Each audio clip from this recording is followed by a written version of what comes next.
இங்க ஒருத்தன் முதல்ல சாராயத்த காய்ச்சி இவன் தோட்டத்துல வேலை செய்ற எல்லாருக்குமே இலவசமா குடுக்குறான். மொத்தத்துல இலவசமா குடுத்து இவங்க எல்லாருமே அடிக்ட் ஆனதுக்கு அப்புறமா நம்ம வைக்கிற விலையில அவங்க வாங்கிக்குவாங்கன்றதுனால எல்லாருக்குமே இலவசமாவே குடுக்குறான். இலவசமா கொடுத்ததுமே இங்க இருக்கிற எல்லாருமே கொஞ்சம் கொஞ்சமா குடிகாரங்களா மாற ஆரம்பிக்கிறாங்க.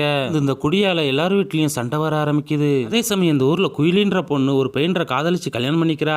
பெயிண்டரோ பெயிண்டிங் வேலை எதுவுமே இல்லாதனால ஒரு செங்கல் சூளைக்கு வேலைக்கு போறான். அங்க வேலை செஞ்சுட்டு இருக்கும்போது தவறி கீழே விழுந்துடுறான். இல்ல காலில் அடிபட்டு வழியில துடிக்க ஆரம்பிக்கிறான். அப்ப அவனை தூக்கிட்டு போன ஒருத்தர் இந்த வலிக்கான மருந்து என்கிட்ட இருக்குன்னு சொல்லி அவன் வாயில சாராயத்தை ஊத்தி விட்டுறான். இந்த வலிக்காக குடிக்கிறேன்னு சொல்லி கொஞ்சம் கொஞ்சமா இவனும் குடிகாரனா மாறிக்கிட்டே இருக்கிறான். ஆரம்பத்துல குயிலி இவங்க நான் குடிக்க கூடாதுன்னு சொல்லி இவ குழந்தை மேலேயே சத்தியம் வாங்கிக்கிறா. இவனால அந்த குடியை நிறுத்த முடியாததுனால முழு நேர குடிகாரனாவே மாறி போயிடுறான். இவங்களை குடிகாரனா ஆக்கனவே இப்ப சொந்தமா ஒரு ஒயின் ஷாப்பே திறந்துடுறான். பாருக்கு போற பெயிண்டரோ இன்னைக்கு ஒரு நாள் மட்டும் குடிச்சிட்டு நாளையில இருந்து வேலைக்கு போய் குடும்பத்தை பாத்துக்கணும்னு சொல்லி முடிவு பண்றான். இந்த பார்ல இருந்தவங்க இவன் மேல இந்த முன்பகையால இவங்கிட்ட சண்டைக்கு வராங்க.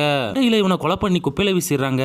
புருஷனை இழந்த குயிலி அவங்க அண்ணங்காரன் பார்க்க வரான். அந்தவன் இது எல்லாத்துக்குமே அந்த சாராய கடை தான் காரணம். அந்த சாராய கடை எப்போ நம்ம ஊருக்கு வந்துச்சு அப்பத்துல இருந்து நிறைய பெண்கள் ஒன்னே மாதிரி மூளையில உட்கார ஆரம்பிச்சிட்டாங்கன்னு சொல்றான். அதனால ரெண்டு பேருமே சேர்ந்து அந்த சாராய கடையவே எரிச்சு விட்டுறாங்க.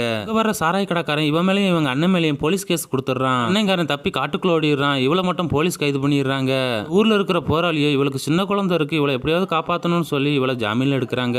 எடுக்கிறவங்க இவகிட்ட நிறைய புக்கை கொடுத்து இனிமே வன்முறை பக்கம் போகாதீங்க, எங்க கூட போராட்டத்துக்கு வாங்கன்னு சொல்லி கூப்பிடுறாங்க. அதுல இருந்து இந்த புக்கெல்லாம் படிச்சு இவங்க ஒரு போராளியாவே மாற ஆரம்பிக்கிறாங்க.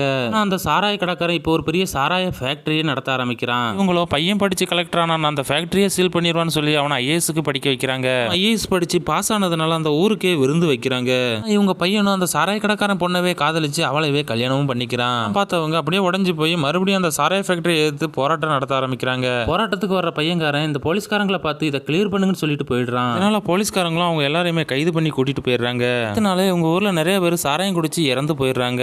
பார்த்தவங்க இதை கண்டிச்சு பெரிய போராட்டம் ஒன்று நடத்தலாம்னு சொல்லி முடிவு பண்றாங்க. இவங்க போராட்டம் நடத்தக்கூடிய நாளையும் அறிவிக்கிறாங்க. போராட்டம் பண்ண போறாங்கன்றத தெரிஞ்சுக்கிற பையன்காரனா உடனே அவங்க டீம் எல்லாம் கூப்பிட்டு அவங்க எல்லாருமே கைது பண்ண சொல்லிடுறான். இந்த சாராய கடைக்காரன் இந்த அம்மா இதுக்கப்புறம் உயிரோட இருக்கக்கூடாதுன்னு சொல்லி அவங்களை கொலை பண்றதுக்காக ஆள் அனுப்பி விட்டுறான். இந்த அம்மாவோட போராளிகள் இவங்க கிட்ட அந்த சாராய ஃபேக்டரி மூடுறதுக்கான எவிடன்ஸ் இதுல இருக்குன்னு சொல்லி ஒரு ஃபைலையும் ஒரு பென்ட்ரைவையும் கொடுத்துட்டு போயிடுறாங்க. அதனால இந்த அம்மாவை கொலை பண்றதுக்காக அந்த சாராய கடைக்காரனோட ஆட்கள் தரத்துறாங்க. காட்டுக்குள்ள தலைமறைவா இருக்கக்கூடிய இவங்களோட அண்ணன் அங்க வந்து இவங்களை காப்பாத்துறான். அண்ணன் கிட்ட நாங்க சாராய ஃபேக்டரி ஒரு போராட்டம் நடத்தலாம் இருந்தோம், என் பையனை அதை கழிச்சிட்டான், நான் தனியா ஒரு போராட்டம் நடத்த போறேன், அதுக்கு நீ தான் உதவணும்னு சொல்லி கேட்கறாங்க. அவனும் ஆரம்பத்துல தயங்கினாலும் அதுக்கப்புறம் ஒரு பேக்ல வெடிகுண்டை கொடுத்து அனுப்பி விடுறான். வெடிகுண்டை வாங்கினவங்க நேரம் அந்த சாராய ஃபேக்டரிக்கே போய் அந்த சாராய ஃபேக்டரியை தூள் தூளா வெடிக்க வச்சிடறாங்க. அதனால இவங்க மனித வெடிகுண்டா மாறி அந்த ஃபேக்டரியை வெடிக்க வச்சதை பத்தி தான் பேச ஆரம்பிக்கிறாங்க. கடைசியா தான் இவங்க பையனும் இவங்களை புரிஞ்சுக்கிட்டு கண்ணீர் வெடிக்க ஆரம்பிக்கிறான். இவங்க மனித வெடிகுண்டா மாறி அந்த ஃபேக்டரியை வெடிக்க வச்சதுல என்ன நல்லது நடந்திருக்குன்னா, சாராய ஃபேக்டரி இந்த இடத்துல ஒரு போதை மறுவாழ்வு மையம் கவர்மெண்டே நடத்த ஆரம்பிக்கிறாங்க. அந்த சாராய கடைக்காரன் வேற ஒரு நாட்டுல வேற ஒரு பேர்ல ஓட்டிக்கிட்டு தான் இருக்கிறான்.